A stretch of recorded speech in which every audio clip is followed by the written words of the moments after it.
Good evening. So this morning at 11 a.m., deputies responded to the 6100 block of Hialeah Street in reference to a shooting. Once there, they found a woman who was in her 20s who was shot and succumbed to her injuries. Our homicide detectives responded to that scene, conducted follow-up, collected evidence, and developed good leads on the suspect in that case this morning. At 4:05, we received 911 calls about another shooting at that location and a shooting nearby. On Hialeah Street, deputies located two men who had been shot in or near a vehicle. They are a News 13 reporter and photographer who were on the scene to cover the homicide from this morning. On Harrington Street, a woman and her 9-year-old girl were also shot inside of a home. It is unclear why the suspect entered that home. The victims were transported to nearby hospitals, and tragically, one of the News 13 employees has passed. So we have detained the person believed to be responsible for the murder this morning, as well as the shootings this afternoon. He is 19-year-old Keith Melvin Moses. He is being formally charged in the murder from this morning, and we expect additional charges for the shootings of the 4 people this afternoon. At 19, he has a lengthy criminal history to include gun charges, aggravated battery and assault with a deadly weapon, burglary, and grand theft charges. So I want to acknowledge what a horrible day this has been for our community and our media partners. I work closely with all of you and know many of you and know the very difficult job that you do, and also the very important job that you do for our community and for law enforcement. No one in our community, not a mother, not a 9-year-old, and certainly not news professionals, should become the victim of gun violence in our community. So at this time, I'm happy to take questions from you. Sheriff, did he see the news crew in that area? Was he returning to the scene, saw them there and fired? What does he say? So the suspect is not saying much right now.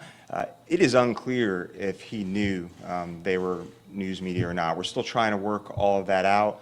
That vehicle was almost exactly in the same spot as the vehicle was from the homicide this morning. So it's unclear why exactly they were targeted, and certainly we're going to look into that, and we will definitely let you know. How's the child doing? So still in critical condition, and we'll notify you of the outcome soon. Do we know if the shootings were connected? So so the shooting this morning, the 2 shootings of the 2 news reporters and the shooting of the mother and the 9-year-old child are all connected. The same suspect, Mr. Moses, is responsible for all those shootings. He's been charged, formally charged in the murder this morning, and we expect charges soon on all of the other victims. Do you know if he was targeting them because they were a news crew? He saw them going on TV, talking about a crime he's being accused of. Was this news crew targeted? It's hard to know if he was targeting this news crew. Again, that'll be all part of our investigation. I was out there at the scene. The vehicle doesn't really look like a news vehicle to me. But then again, there was a photographer there, so that's possible. But that's all part of our investigation. He was an acquaintance of the woman this morning, but as far as we know, had no connection to the reporters and no connection to the mother and a 9-year-old, and we're unknown. We don't know why he entered that home. How many shots were fired into the vehicle? I don't have the information on how many shots were fired at this time. Does it speak to a larger picture of media and safety and violence towards media within the last few years? You as the sheriff, do you find that extra concerning, even investigating the possibility? So in this area, we have not had any violence against our media partners, but certainly we have seen that around the nation and around the world. So that's something we're definitely going to be taking a look at and see if we can put the pieces together and see why this happened. Are there any indications that perhaps the suspect thought he may have been targeting law enforcement? I know sometimes our vehicles look very similar, especially if they're unmarked Fords. Any indications of that?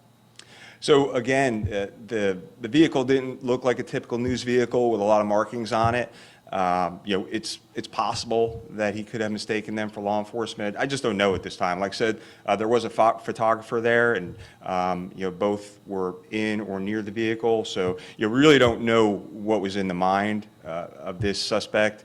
And you know, hopefully at some point he'll talk to us about, you know, what his motives were. But regardless, you know, he's eventually going to be charged with the murder this morning and then the 4 shootings this afternoon. Definitely murder on the news reporter.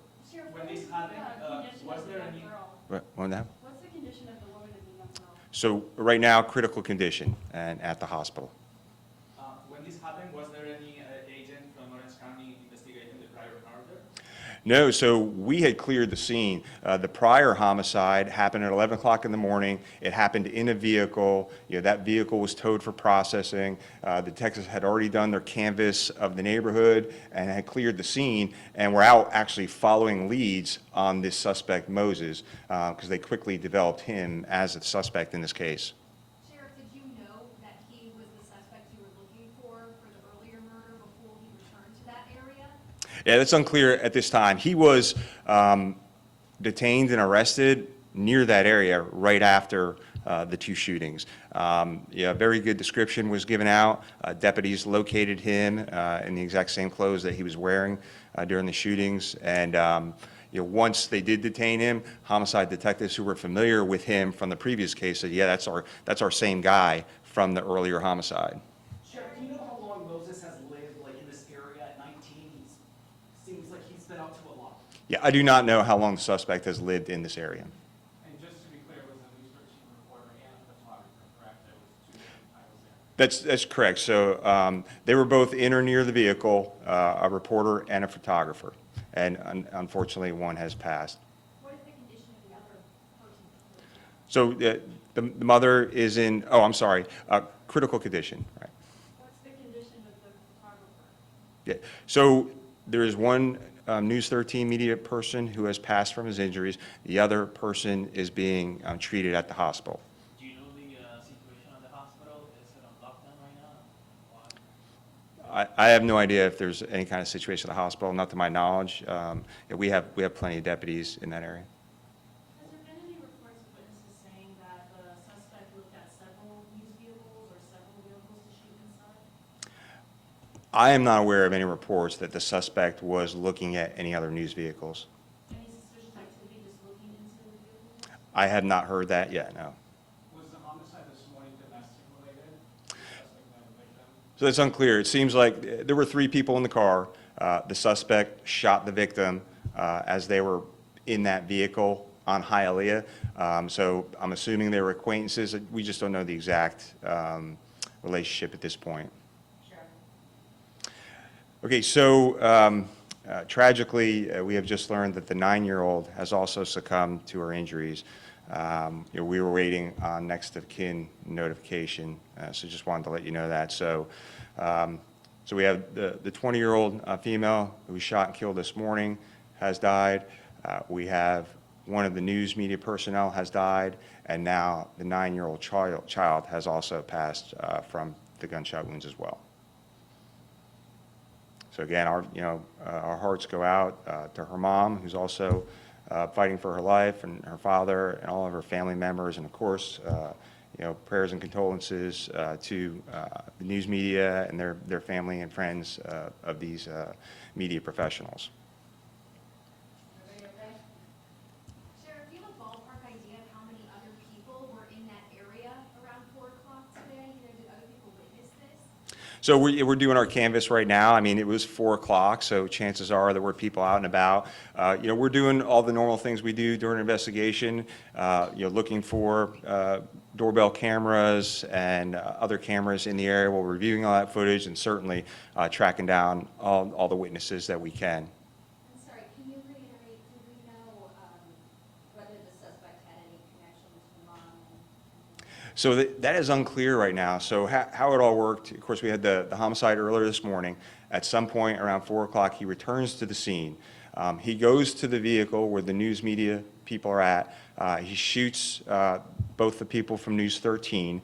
Then he goes up to Harrington Street and takes a left, and there's a brown house up there. He walks inside the house and shoots the 9-year-old and the mom. And right now, we're unclear as to why he shot them in that house. Really unclear as to why he shot at the news vehicle as well. And he isn't saying anything for himself. No, he wasn't saying anything. We did, when deputies located him and arrested him, he was armed with a handgun, which we believe will link him to these cases as well. So just to confirm, the other News 13 employees, are they in critical condition? Yeah, they're in critical condition, correct. Where was the suspect arrested?